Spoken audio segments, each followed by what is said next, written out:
everyone, welcome back. I have some lovely new books that have just been delivered, and I've got other books that I've been kindly donated by friends, so I'm going to be posting a few more videos this week for all of you that have been missing a little bit of story time. So here we go. I know this book is a firm favourite with all of our little ones at the nursery, so I'm going to go ahead and read The Dinosaur That Pooped a Planet by Tam Fletcher and Dougie Poynter. Oh, here we go. Danny and Dinosaur liked to have fun. Some days they had lots, some days they had none. Firm friends. One day they were bored. They had no games to play, and Danny said, "Oh, Dinosaur, what shall we do today? We could mow the lawn, we could tidy the place, we could do our chores, or we could go into space." "But you mustn't forget to have lunch," said their mummy. "You cannot have fun without food in your tummy." So they packed a packed lunch for the Science Museum, where rockets were kept if you wanted to see them. Look at Mummy making all their lunch. There's a lot of food on that table, and look, the dinosaur sandwich is huge. His belly is a bit bigger. There were hundreds of rockets and spaceship surprises, tall ones and small ones of all shapes and sizes, and one that was ready to launch with a door big enough for a boy and his pet dinosaur. You see them in the museum. They all ignored the warnings. They couldn't care less. They pressed all the things that they really shouldn't have pressed. T-minus 5, 4, 3, 2, 1, ignition! They started their intergalactic space mission. They flew higher than houses and buildings and cranes, much higher than birds, even higher than planes. "We're in space!" Danny yelled as they floated around. But the dinosaur's tum made a rumbling sound. Was he hungry? Is it time to have lunch? Danny looked at his watch. Then he looked all around for the dino's lunchbox. Danny started to worry. And then he started to panic. Oh dear, they'd left their packed lunches at home on their planet. So, with no food on board, not the smallest of crumbs, a disastrous dinosaur feast had begun. He's eating everything. It gobbled up gadgets and gizmos galore. Nothing was safe from the space dinosaur. Robots and ray guns and blinking red blinkers, eating things thought up by NASA's great thinkers. The hyperdrive gamma reactor machine was swallowed along the space tractor beam. Oh dear, Danny does not look happy, does he?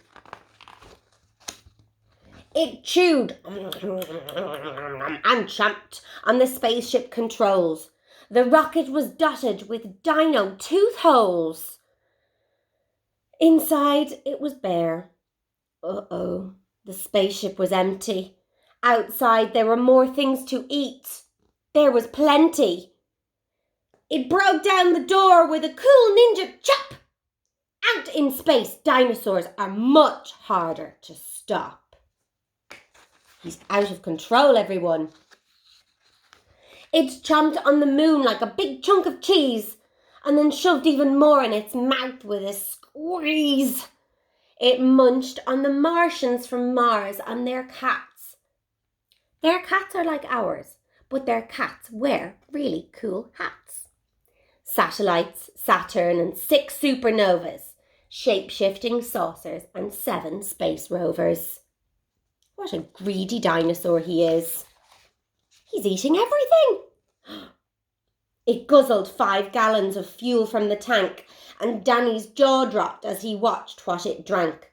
with a crunch and a crack and a nom nom nom nom nom nom nom in one dino gulp. Their rocket was gone. Now there was nothing left, and all Danny could see was a very fat dinosaur where the rocket should be. He's huge now. And so they were stranded with no way back home. Just Danny and Dino in space, all alone. Oh, now Danny was crying. He cried and he cried. Oh, he cried. And his tears filled his space suit inside. Unless they were going to stay there forever. They didn't want to do that. The dinosaur needed to do something very clever. With the feeling of guilt deep down in his gut, its brain brewed a plan involving its butt. It knew there was only one thing it could do. To get them back home, it needed to, you know this, poo! Ugh. Oh dear, like a poop-powered rocket, the dinosaur flew. Dan hopped on its back and he watched as it pooed. It pooped out the rockets and ray guns and blinkers. The things NASA's thinkers thought up were now stinkers. It pooped out the moon. It pooped out the stars. It pooped the space rovers and the Martians from Mars. When Danny looked back, he could see a poop trail from far out in space to the dinosaur's tail. They headed for Earth and they started to orbit. And it pooped on the clouds, but the clouds just absorbed it. Look at all that poop. Blech. They flew past the buildings and streets of their town, leaving the houses all smelly and brown, and finally landed back on the ground. Hooray! Danny cried. We are home safe and sound. They looked to the sky, and the things that were pooed had formed a poop planet right next to the moon. And so Danny promised to listen to Mummy, because fun is not fun without food in your tummy. And just when you thought all the pooping was done, a Mars cat plopped out of the dinosaur's bum. We like that story.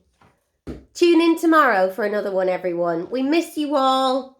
And I hope you're looking at Tapestry, because we are trying to keep in contact with you and send you lots of lovely messages on there too. So send them back to us and let us know you're okay. Take care, everyone. Bye-bye.